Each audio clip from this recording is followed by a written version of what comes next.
Today, I'm going to be talking about spirituality. I know what you're thinking already. I don't believe in God. I was brought up Catholic or Christian and fuck all that shit. God ruined my life or church ruined my life. There's a big difference between spirituality and religion. Religion is for people who are scared to go to hell. Spirituality is for people who have been to hell and don't want to go back. I think you and I have been to hell. If you're anything like me, you've been to hell many times. So, what you're going to get out of today's episode is my perception on spirituality and what it does for me. We're going to talk about what is spirituality in recovery, why is it important in recovery, spiritual void in addiction, practical spiritual tools that you can connect with a power greater than yourself or something greater than you, spiritual growth through pain, and then my personal experience with spirituality, how it's grown from when I first came in to 8 years of recovery to now almost a year again, sober and clean, and then how to build a spiritual practice if you're new. What I hope that you get out of this episode is simply this. I hope that people see things differently after this. Shift your perspective. Keep an open mind with this episode, okay? I'm going to be saying the word God a lot. And when I say God, I just mean my perception of God, my higher power. I call it God because it's easy. It's a 3-letter word. You can use great outdoors, good orderly direction, group of drunks. If you go to recovery meetings and you use the power of other people, a collective of consciousness as your power, your guiding force, it's simple. It's a guiding force. It's an inner teacher. I believe in every man, woman, and child, there is this idea of God, this idea of spirituality. When we're living in addiction, we're just not tapped into it. And I believe that everybody has a longing for this connection. We're just asleep most of the time. So I challenge you, wake up. Conscious contact with a power greater than yourself will do wonders for you in recovery, in life in general. But it has done wonders for me. And I'm going to explain how. So again, spirituality is not dogma. It's not religion. It's connection, meaning, and it's things that help us stay grounded when things get loud in life. It's a lighthouse, a North Star, if you will. Again, hi, I'm Anthony. I'm an addict and alcoholic in recovery. I came into recovery in 2015. I put together 8 years clean and sober. I relapsed at the 8-year mark, went out and did some more research. Don't recommend it. Now I'm back. I work at a rehab. I'm an admissions counselor.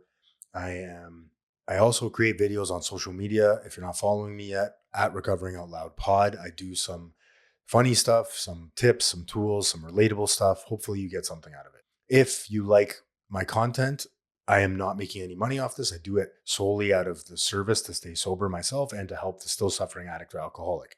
Please like, subscribe, follow, rate the podcast. It means so much to me, please.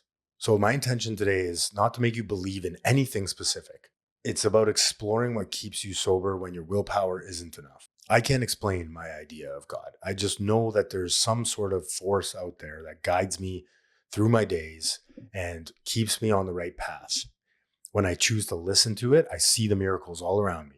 When I choose to block myself off from it and live in ego and control everything and do things my way and try to manipulate outcomes to suit me, I am asleep. I am not in contact with a power greater than myself, which I call God. I don't go to church. I'm not religious. I grew up Catholic, but I haven't been to church in forever. So I don't know. I'm a spiritual person. I follow the path that I believe is laid out for me. And that involves service to others. That is my sole purpose on this earth, is to be of service to other people, because when I am in service to other people, things just tend to go a lot better for me. And the alcoholic and addict is a self-centered creature, right? We are always thinking about ourselves. I'm always thinking about how to please me, how to get my way.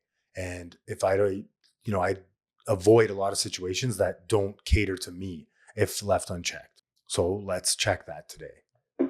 There's no perfection or purity here. There's no better than. There's no gurus.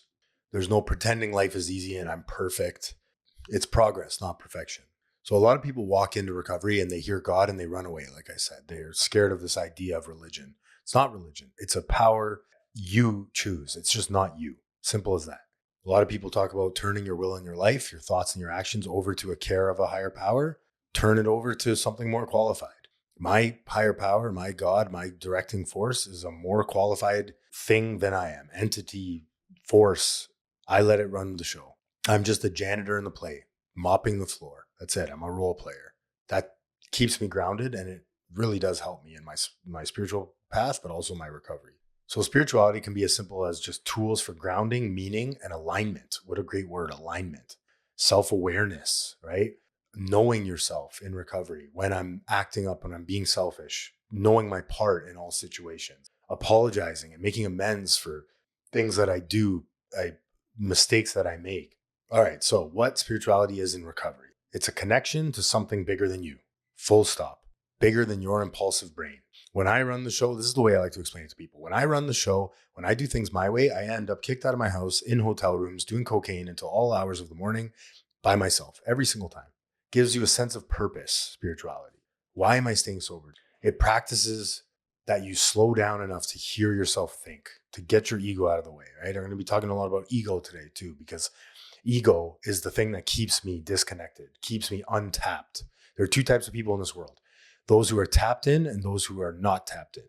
People that are tapped in are living in service. They're not selfish. They're not running life according to them. They pause before they react. People that are untapped are selfish, running on self-will, doing bad things, stealing, manipulating, lying, cheating. People that are tapped in are able to accept circumstances. They control what they can control and leave the results up to the universe. Spirituality also connects you to your values, integrity, honesty, courage, service. And you're building inner resources instead of relying on substances for emotional regulation. Wow. Powerful. What a gift. Before I came into recovery, I was turning my will and my life, so my thoughts and my actions, over to the bottle, over to the drugs. Whenever I had a problem, an emotion, a discomfort, a dis-ease, an unease about me, whenever that cropped up, what did we do? We took drugs or drank. I used to turn all my problems, my will and my life, over to substances. Now I come into recovery, I got to replace that with something. And it can't be a material thing. It cannot be an external thing. It has to come from within. It has to be an intrinsic motivator. Why not a force greater than you? Why not the universe? Why not a power greater than yourself? Today, when a problem arises, I literally picture myself grabbing the problem, turning it over to the universe, and letting the outcome take care of itself. It doesn't mean that I don't go to work. I don't show up to school. I don't do things, journal, connect with my higher power. It just means that I leave the outcomes up to God, up to the universe. So from an evidence-based perspective, many recovery models emphasize spirituality because it reduces isolation, increases resilience, and supports long-term behavior change. There's a lot of research about positive psychological reactions from trusting in a power greater than yourself or having hope and faith. It's a trust that things are going to work out if you keep doing the next right thing, if you keep staying sober. I don't know the next chapter, but I trust the author, right? I trust that it's going to work out if I just keep doing what I'm doing. If I keep on the recovery path, if I keep helping others, things tend to turn out beneficial in my life. I do it because it makes me happy. It makes me content. I'm not worrying about the fact that I don't have enough money to buy groceries or that I don't particularly like school. I just trust that it's going to work out, the plan. So whenever this anxiety comes up, I just turn it over. Universe, you handle this while I work on, I'll check back in with you tomorrow. You handle this. I'll check back in with you tomorrow. And then in that silence, that's when the answer comes every single time. It's hard to do. Sometimes you want to turn over some things and not others, right? If I turn over everything in my life today, every problem, every emotion, it tends to work out. And that's not avoiding it either. I don't avoid it. I sit with it instead of sitting in it. I'll check back in with you later. It's like going into a movie, and before you go into the movie, you take your problem and you leave it at the door, right? Your anxiety, your fear, your money problem, your worry about the future, your fear of the future. You leave it at the door. You go watch the movie. And when you come back out, suddenly you have a new perspective and you know how to handle that problem. That's what spirituality does for me today. Okay, so the spiritual void in addiction. So addiction shrinks your world. You get this tunnel vision, this disconnection, loss of purpose. You're only focusing on pleasing yourself. I'm only focusing on pleasing me, getting high, getting drunk. It starts with shame. It turns into hiding, into isolation. The real addiction is often escape, not the substances, right? I'm not looking to get high. I'm looking to escape reality. I'm looking to turn my problems over. Like I said, I'm looking to check out. Spirituality fills that void that we have in addiction by giving you direction, rebuilding your identity, learning about yourself. Like I said, the self-examination, honest self-appraisal, reconnecting you with other people, because my higher power, my God, speaks through other people, creating meaning out of pain. So all the bad things that happen in my life is lived forward and understood in reverse. How many times have bad things happened in my life where they've turned out to be the greatest gifts ever? I just haven't seen it at the time because my perspective was skewed. As time passes, my perspective changes, my perception changes. That's what spirituality does. That's what recovery does. It changes your perception. I wake up every morning looking to shift my perception. Maybe I'm wrong. My biggest problem today is I'm right? Whenever I think something has to go a certain way or the answer is clearly this, I'm in a world of trouble. Addiction disconnects you from yourself. Recovery reconnects you. Spirituality is the bridge, the catalyst. All right, it's practical spiritual tools. So here's some ways to connect with your spirituality, connect with yourself. Stillness and mindfulness. So we've heard of meditation, breathing exercises, grounding techniques, sitting in a chair and just breathing. As the thoughts come into your mind, as they will, as they always do, you picture them. I had a therapist tell me this once. Picture your thoughts when you're meditating as clouds and bubbles just floating by. Those are your thoughts. Or if you're a computer person, you're deleting the thoughts on a computer. You're slowly, one by one, erasing the words. Let it pass through you. Why it works. It reduces impulsivity, increases emotional regulation. Meditation creates a pause between action and reaction. I don't react when I get cut off in traffic. I mean, I do, but I'm working on it, and it's something that I work towards, right? It creates a space for you to respond, not react. Second thing is gratitude and perspective shifts. So first thing was stillness and mindfulness. Now gratitude and perspective shifts. The brain literally rewires when gratitude is practiced constantly. So that's a gratitude list every morning. 3 things I'm grateful for: coffee, my podcast, and my wife. Do that every day and come up with new things. I'm grateful for my legs. I'm grateful for the fact that I have a home with heat. It helps. Gratitude lists and perspective shifts help you shift from surviving to living in the moment. That's the important thing. Yesterday and tomorrow don't exist, but we love to live there. Now is the only time. The presence is the only time that exists. God doesn't exist in the future or in the past. God is only right here. That's how I connect to it, him, whatever you want to call it, the universe. All right, C, community and service. Service reduces self-centered thinking. So when I'm helping somebody else, a still suffering alcoholic and addict, when I'm in their shit, I'm out of my shit. I'm not thinking about me and my poor life, my problem. I'm trying to help them. Community provides belonging. The opposite of addiction is connection. So when I'm connected to other people, when I'm in group settings or sitting down with another person, addict, alcoholic, someone struggling, I'm connected. I'm not ruminating about my poor life. All right, next, meaning making. So D, meaning making, turning your story into something that helps others. Oh, I love this one. If you were sexually abused as a child, this is just an example. This might sound a little extreme to you, but it's true. I know a lot of people that were abused as children, and they've taken that. They're survivors. They're not victims. They've shifted their mentality, their mindset around it. They now have an experience, as horrible as it is, can help somebody else that's been through that. What a gift. If you've been through serious trauma in your life, you now have the opportunity to be of service to somebody else that's been through the exact same thing. That's a free purpose card. God just hooked you the fuck up. I know it doesn't seem like it. Maybe that sounds outlandish and crazy to you, but you can be of service to somebody that's been where you have been, that's been through what you have been, where nobody else can. It helps you understand the why behind your sobriety. I've been through some shit. Now I can use that experience. Relapsing after 8 years is a perfect example. I can use that experience to help others avoid that horrible situation and not relapse after long-term recovery, because it's a fucking horrible experience. I spent 4 months of using every single day before I came back into recovery, hotel rooms, Airbnbs, using by myself. Nobody wanted to hang out with me, going to bars by myself. It was horrible. The next one is surrender and acceptance. So letting go of control. Addicts and alcoholics, we love control, man. Oh my God, we love control. I want to be able to control everything. If you're not living according to my script, you're not doing things my way, I have a resentment towards you. I can rearrange that and unlearn that behavior and help other people. Let go. If I had to sum up recovery in 2 words, it would be that: let go. You let go of the drinking and the drugging.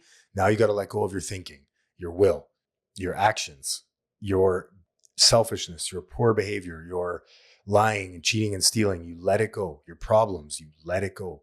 Let somebody more qualified deal with it, a power greater than yourself. Accepting reality without collapsing into hopelessness, right? This is a good one. When things happen in my life, am I able to just accept them? The faster I'm able to accept things in my life, outcomes, situations, circumstances, the better off I'll be.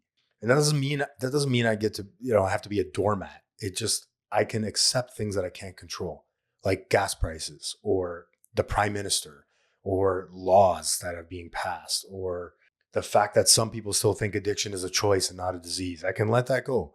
And I can just say, I'm a role player playing my role. I'm on my spiritual path. Thank God. Thank God I am not playing that person's role today. The angry man at work yelling at everybody and screaming and being miserable all the time. Thank God I don't have to play that role today. Another thing that helps me with when people piss me off, this might help you too. Alex Hormozy said it. It's when somebody does something that I don't agree with or vice versa, but when someone does something that pisses me off, I can simply now say to myself before reacting, because I want to react all the time. I want to tell them how they're wrong and I want to be passive aggressive and embarrass them about it.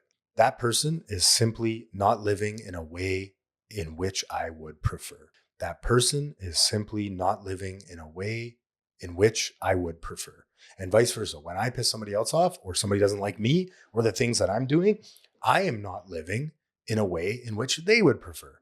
Wow, who would have thought? I can disagree with people respectfully and live and let live, not comment on their behavior. All right, so just to recap that one, practical spiritual tools. We talked about stillness and mindfulness, gratitude and perspective shifts, community and service, meaning making, surrender and acceptance. That's a big one, surrender and acceptance. If you can surrender and accept your life on a daily basis, it doesn't mean that you don't have to do anything to change it. I have no control over so many things in this world, especially outcomes. Control what you can control. Leave the rest up to God, to the universe, to your higher power. Okay, next, spiritual growth through pain. That's a tough one. Pain is the touchstone of all spiritual growth. Trauma, loss, relapses all become teachers and experiences where you can help others. Pain is a catalyst for awakening. A lot of the time, I have to screw up multiple times before I learn a lesson. For example, not telling the truth. I relapsed after 8 years because I wasn't honest with myself and I wasn't honest with other people. So I had to scrape my knee constantly before I learned that lesson where it was like, I can't even tell a white lie today. I can't, because one lie spirals and it starts this little spark and then it turns into a fire that I'm hiding behind my house. I can't lie because when I do, things just go in a horrible direction. And then I'm using drugs and drinking again because I'm so ashamed about the lie that I've spun up, the story that I've spun up. When everything else falls apart, when the world is collapsing, the sky is falling, spirituality becomes the anchor. I don't know why you're doing this to me, world, universe, God, but I trust you. I trust the plan. It's for a reason. The question that changed my recovery, is what is this trying to teach me? It's a tough one to wrap your head around, but when you're in it and you're going through it and you're struggling, what is this trying to teach me? There is a lesson here. There's a silver lining. There's a reason this is happening. I need to learn something or unlearn something. Using drugs and alcohol and constantly being out there is a perfect example of this. I tried every single concoction of medication and drugs so that I could safely use without going off the deep end and using a whole bottle of prescription pills. Failed every time. I thought I could control it. Had to scrape my knee. Finally learned I have lost my right to chemical peace of mind. I can't use outside things to change my insides, even though I want to. Doesn't work. I have no control once I take one. With everything, all mood and mind altering substances. I had to relearn that, and it was hard and painful, but it taught me a lot. My relapse taught me a lot. Okay, next, my personal experience. So spirituality to me in early recovery, I don't know. I came in, and when I first came into recovery in 2015, all these people I was hanging around with were talking about God. And I didn't really understand it. I didn't have a problem with it because I wasn't an atheist or I grew up, like I said, in the Catholic Church. So I was intrigued because all the people that were talking about God had 20, 10, 20, 30, 40 years of sobriety, and they were all happy all the time. I didn't know what they had, but I wanted it. And if you want what we have, you have to do what we did. So I was interested. I was intrigued. There have been many moments in my sobriety where spirituality saved the day. I mean, honestly, every day when I have problems or anxieties or fear, I literally pause and I stop and I talk to my higher power. I pray. I turn it over. Take this from me, work on it. I'll check back in with you. And it works. It honestly does. And yeah, your definition of spirituality will change over time. Your relationship with your higher power will change over time. I talk to mine all day, every morning, every night. I thank him every day for another day sober. And then in the morning, I ask him to guide me. I ask him to help me do the next right thing, to be of service, to get out of my own way, to get out of ego, to stop being selfish. So for me, prayer every morning, prayer every night, and then some meditation here and there. You don't have to do that, but that's what works for me. Okay, how to build a spiritual practice if you're new. So start simple, 3 minutes of breath work. Use Insight Timers, an app that I use for guided meditation. If you're squirrely like me, let's put your headphones in and listen to some guided meditations. Journaling is another one. I do that every day. I journal out whatever's on my mind. It helps with creativity. It also helps get the shit out of my head. Write down what I'm grateful for. And I also clear my mind. I freehand write 2 or 3 pages. Try new things if you're new. Be open-minded. All you need to get sober is honesty, open-mindedness, and willingness. How do I get sober? How? HOW. Honesty, open-mindedness, willingness. I got to be willing to try new things that other people are doing and it's working for them. The best part is it's free. There's no strings attached. It's just, you got to just wrap your head around, maybe I'm wrong. Maybe I don't have all the answers to living a good, sober life. And then create your own conception of a higher power. You can, whatever you want. I've heard people have their dogs or their, deceased parents be their higher power. It doesn't have to be the guy. It's definitely not the guy with the beard in the sky. It doesn't have to be the Judeo-Christian version. You choose your own conception. It could just be nature, the universe, a guiding force, the force from Star Wars. I really want to encourage curiosity here. Ask more questions. You don't have all the answers, and that's okay. Try new things. Learn how to play the piano. Be a beginner mindset in early recovery. Be a sponge. Spirituality is a skill, not a switch. It's not a performance. It's a learned skill that comes with repetition and practice. Okay, so in closing, spirituality equals connection, meaning, grounding, and purpose.